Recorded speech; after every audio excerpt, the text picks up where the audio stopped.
Izitholo ziveza ukuthi ubengufakazi oqavile eceleni lokubulawa kwabazali bakhe uthisha wesifazane odutshulwe wabulawa emagcekeni esikoleni eNtuzuma endaweni yaseLendelane eThekwini.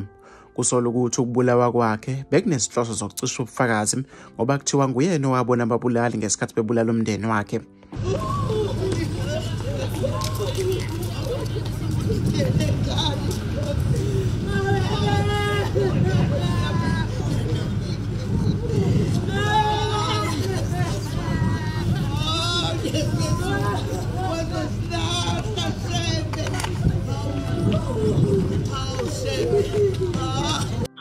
Qala nje ngokuthi ungqongqoshe udlulise amazwi enduduzo emndenini waKhumalo ukuthi into ebuhlungu kabi ukuthi umuntu kube yi-weekend athi look forward ukuthi aye esikoleni ukutshengisa ukuthi uthisha obenentshisekelo umsebenzi wakhe babheka isikhathi ashawe ngaso nanesikhathi abe ngaso esikoleni kumsomluko kuyabonakala ukuthi umuntu ozimiselayo ngomsebenzi usenxusena nokuthi-ke amaphoyisa alisebenze udaba ngokushesha ngoba bafikile abazomthetho izolo emva kokuba kwehlele isigameko benza-ke lokho abajwayele ukwenza-ke uma kuneyigameko ey'fana nalezi sinalo-ke ithemba nane-information nama-developments enzekile izolo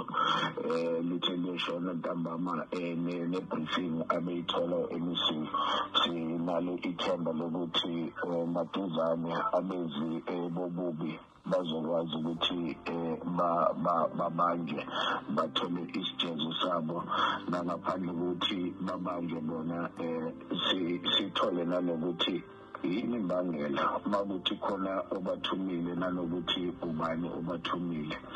Sijahe futhi uku-indicate ukuthi kulesa sikole lesana sine-security sine-fence lama-fence lawa amasha lawa ama-clear view emaintaine kahle i-community yaleya ndawo nalesa sikole. Uma uya kulesa sikole isikole esihle esinengadi esinayo yonke into une-order even noma abazali bezodropha abantwana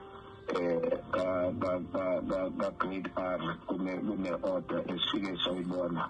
So laba benze bobubi bathathe leso sithuba leso sokuthi ngaleso sikhathi abazali basuke bedropha abantwana ukutshengisa nje isihluku abanaso ukuthi ababangana nendaba nalokuthi kukhona nabantwana egcekeni lesikole benza lemkhuba abayenzile.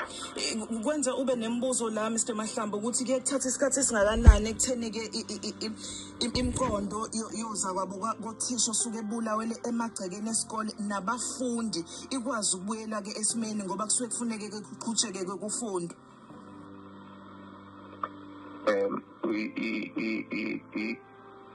Ukuphila nje i-life